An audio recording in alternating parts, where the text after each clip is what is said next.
everyone. I'm Cindy Hill, and I'm a member of the IFLA's Management and Marketing section.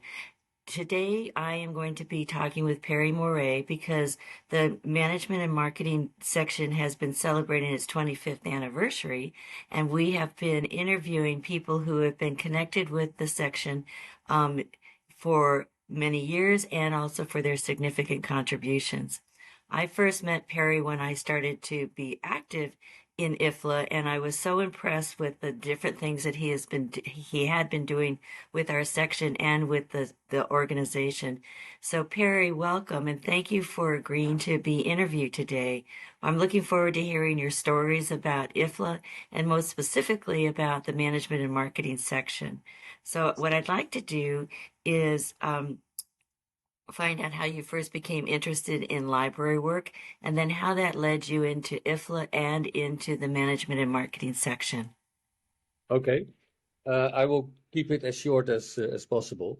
By education, I am a colonial historian. I'm from the Netherlands, by the way. So I studied maritime history at the University of Leiden, and I have a PhD on the Dutch East India Company topic. I was never intended to work in a library, I think, but you know how these things go. And I even did not work as an historian. I just went into finances straight after my studies, 1987. And I became a financial manager, bookkeeper, blah, blah, all those things. And in the end, in 1993, there was a job vacancy at the National Library of the Netherlands, the KB, in The Hague. Head of finance, the job was. And I applied, and they hired me, and I stayed there for 17 years. And in the end, I became Director of Finance and Corporate Services, as they call it, the CFO. In this period, I became involved in IFLA, and I'm still happy that my boss allowed me to make all these trips to foreign countries and to join the M&M section. I joined in 1999 in Bangkok, and the section was pretty new by then. I think they were a former round table. And I think 97 or 98, they became a proper section. So, I came as a relative young, unexperienced librarian. I came into this section in Bangkok, of all places. And all the founding members were there, of course, in their first period. And I have to mention a guy like Mike Koenig, an American professor, great guy. John Barry was there, the later ALA president. Christina Tovute from Sweden, she was there. And, of course, a long-life friend of mine, Jean Savard, a French-Canadian and a well-known name in IFLA, I think. He's still active, by the way, very active. And there were a few others, but these were the people that I met. I was the only Dutch person in the section then, and I was elected in the standing committee, of course, and that's why I could go to Bangkok. And you know, it felt like a sort of homecoming to join these people who I didn't know any of them, and they were nice people. They were great. They had lots of experience. They were so busy with management and marketing all day. And I felt at home immediately. And this has always stayed. It's still the greatest section of IFLA, I think. Yes, I'm not a member anymore, but I think still, I follow them, of course, from a safe distance, as we say. And it's a wonderful section, really. So many topics, never enough time to do all of them. In conferences and open sessions, but always new ideas. And I will mention a few other names later on of people. And it's really a great section. Wonderful. So how did you choose to join that section versus all the other sections? The combination of management and marketing, it's not automatic, I have to say. It's not right. it's a curious combination of two trades. They fit in with each other, I think, but it's not automatically. I was more of the management side, of course. I'm not a Mm-hmm. marketeer, so and I thought this for me in my job and my daily job, this could be very handy for me to have international experience in how to manage a library, how to manage staff, and Mm-hmm. so that's why I really joined. But of course, then I met Christy Coons, the, Uh-huh. the top marketeer of management and marketing, and she taught me everything about marketing. She's great, and she's still involved. I saw Yes, in the. she is. She's wonderful news. Yeah. So So, it's all about my first entrance was because of the management side. okay. And, you know, one thing that we see as new members come into any of the sections, it takes a little bit of time for them to get their feet on the ground and start contributing to various projects. So, can you remember some of the things that you did that were significant for you and then for the section? Well, I'm not sure. I'm not saying that it was significant, but I contributed a bit. The topics to which I was contributing was mostly management things and Hmm. mainly human resource management. And Okay. the section is organized in a way that one year they have a marketing topic, and the next year they have a management topic. Hmm.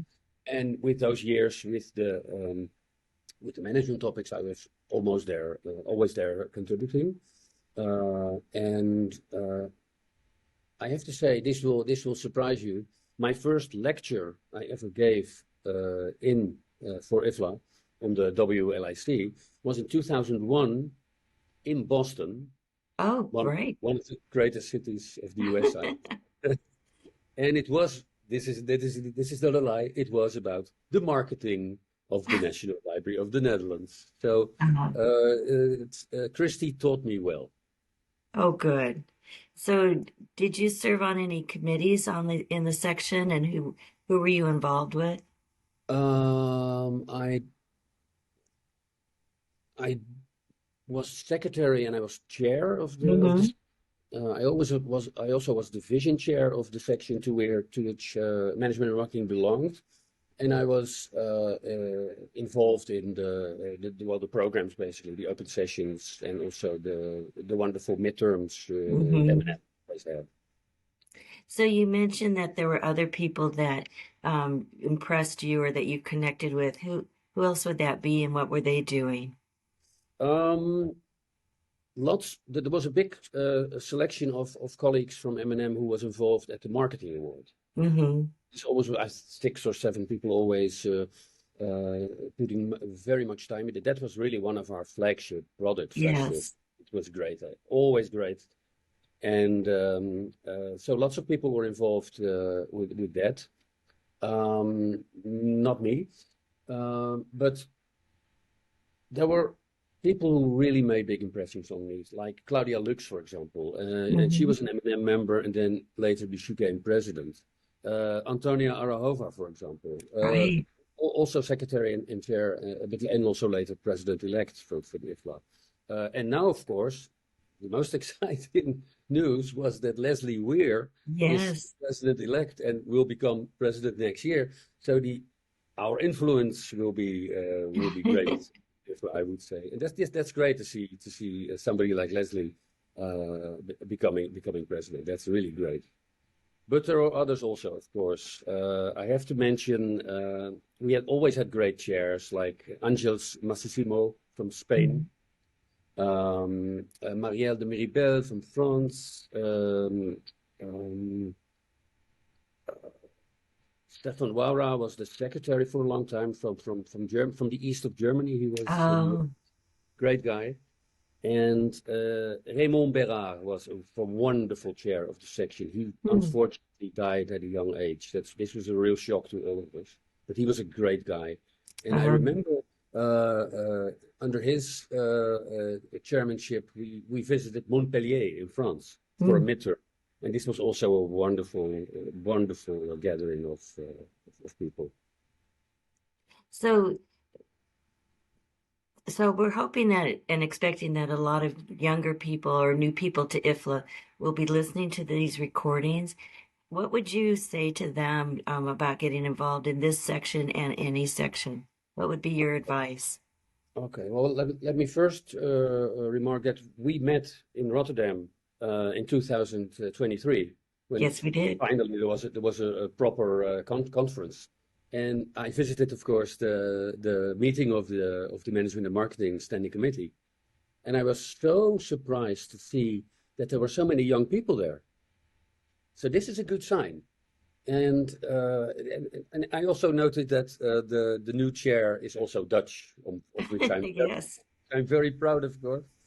This is great. But and again, I was delighted to see the amount of topics, the amount of ideas that were that always too much ideas in this section. right.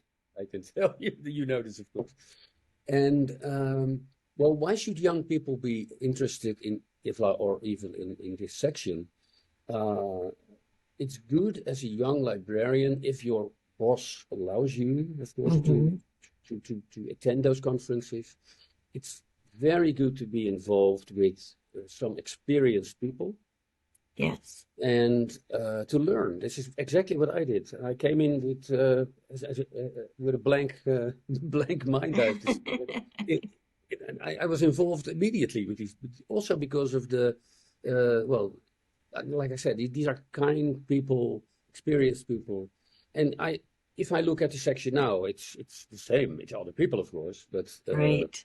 it's the same. So it's advisable for librarians, especially the ones with how to say it, with some management Hmm. jobs, to be involved in a section like this. So one of the things that I've observed about belonging to a section and becoming active is that so much information is transferred during those meetings that there's the conference with the formal presentations and then also going to the exhibit hall. And then there's what the the working groups get together like our section. And that's what I found is that so much more um, information is shared in a very open and honest and direct way. And that's one of the things I remember about when I met you was that there was the conference, there was the section, and then there was the after hours interactions. And those were Yes. so valuable. And section by section, groups would get together and hang out and talk, and the conversations would get deeper. So, is that a similar response that you had about going to conference? Absolutely, the informal part is as important as the formal lectures, I would say. And you know, most of the people of the standing committee became friends, and we were Right. emailing for on all sorts of topics. In my case, American movies, I can tell you. But like with Jim Mullins, I don't know if you have you Right. remember him. Okay, he was this great guy from Purdue University, and also a big movie lover. So we became friends within 2 seconds, I think, and we had so many things to talk about besides the library stuff, of course, in which he was also very keen and serious, I can tell you. Jim retired, and we still have contact, by the way. So this is great. But you're right. The informal part is very important, and yeah, you became good colleagues or even friends, and this will continue.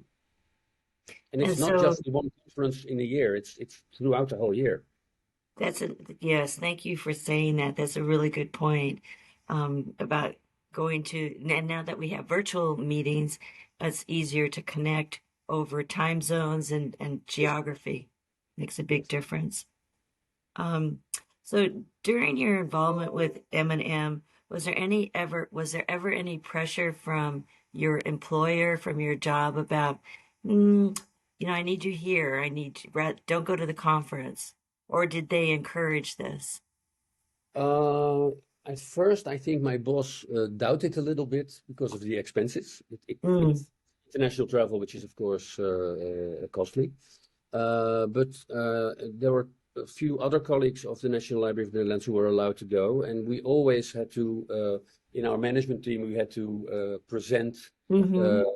uh, our learnings and what our contributions were. So it wasn't for free. Let me put it like this: Right. we had to explain what we did and also describe the topics we were involved in. Right. For example, another good colleague of mine who was into rare books and manuscripts, he was with that section. Mm-hmm.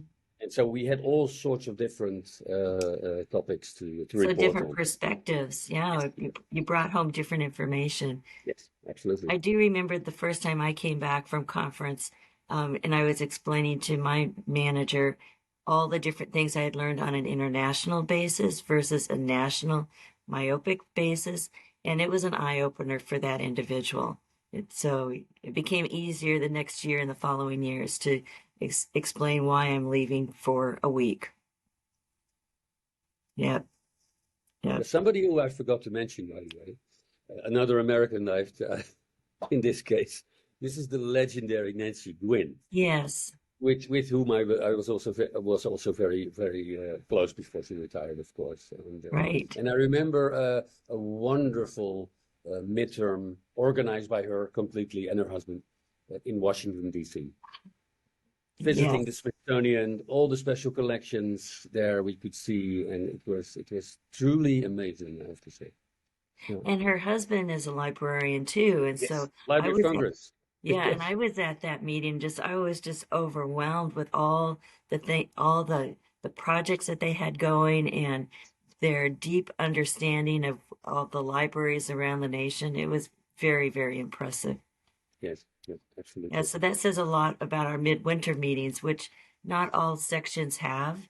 So No. do you have any other highlights or comments about our midwinters? I attended, I think, not most of them, but half of them, I think, I've been involved since 1999 Mm-hmm. till now, basically. And I think yeah, I was at half of the midwinters I was there. I remember a great one in Budapest, in Hungary. Montpellier, I already mentioned with Raymond. Mm-hmm. There was a wonderful one in Paris, Centre de Pompidou. I remember going there. Ah. And uh, and yes, I have to mention this. We were also in Moscow Oh, in yes. 2013 in Moscow, and the world was a different place then, of Yeah. course. But we went to the former Lenin Library, which was now called the State Library, of course. Well, actually, so your comment leads me into another question is, have you observed any differences between the time that you started to get involved with IFLA to today?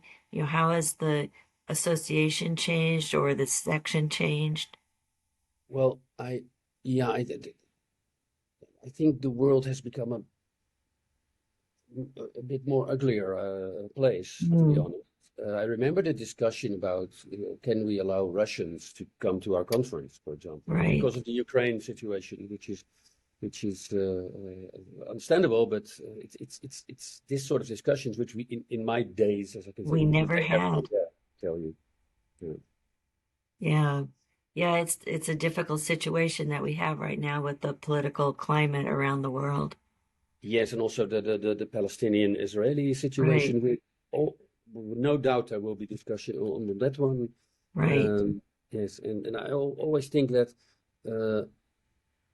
basically all librarians that I've met, and there are now many, I would say, it doesn't matter which country they're from, because they're always, yeah, how to say it, liberals, sort of international people, more left wing than right wing, I should say. So Well, they and are, there's shared principles. yes, Yeah, and really, so yeah, can you blame them? This is of course the right. biggest question which is there Yeah. nowadays.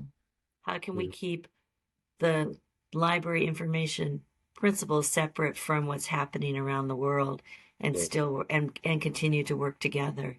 So I think that's one of the values that the sections and IFLA bring to our community of information professionals. definitely. And the fact that IFLA is such a international organization, if we only look at the history of our section, the nationalities, there were so many nationalities from Africa, from Yes. Australia, no, you name any country, I would say, and they were always there. Yeah. Uh, it it's just fascinating to meet people from other countries who, and to refer to you, share principles with you. Right. So as we get close to concluding our interview with you, is there anything else, any other stories that you'd like to share? Oh, let me think, let me think.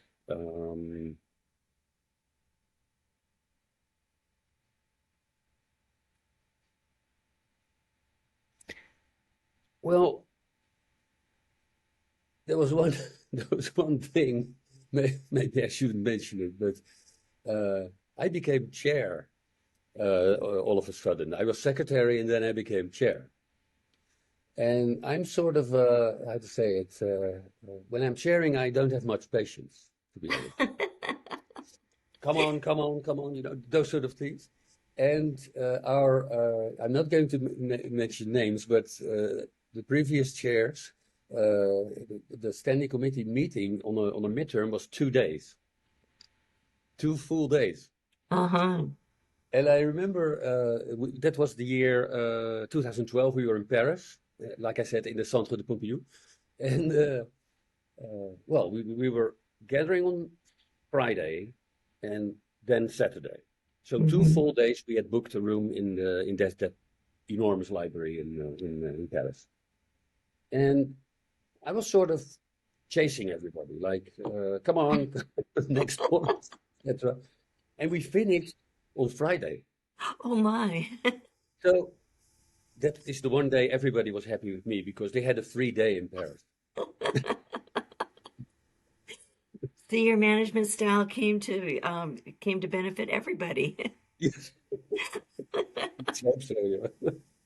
That's great. Well, I know that when I go to the conference to Willock, always look forward to seeing you, running into you in the exhibit hall, and just have a general conversation. Even though you're not active with our section anymore, it still feels like you are a part of it because your name gets thrown out there a lot. Well, this is what Perry did. Perry was involved with our section. Let's go talk to Perry. So I really appreciate your time today. And if you have anything else you would like to say, this is your moment. Well, I would love to stay involved with the section, even informally. And Great. I'm following the section, of course, everywhere I can. Excellent. Well, thank you so much for this time, and I really appreciate it. And I have to compliment technology for making this possible, because otherwise we would have had to do it in person at the conference, and those conferences are so packed with other activities, it would Yeah. have been hard. So, congratulations for technology, and thank you for finding the time to meet with me. So, at this point, we'll conclude our interview. But So anytime, Cindy, anytime. thank you, Perry. Bye bye. Bye bye.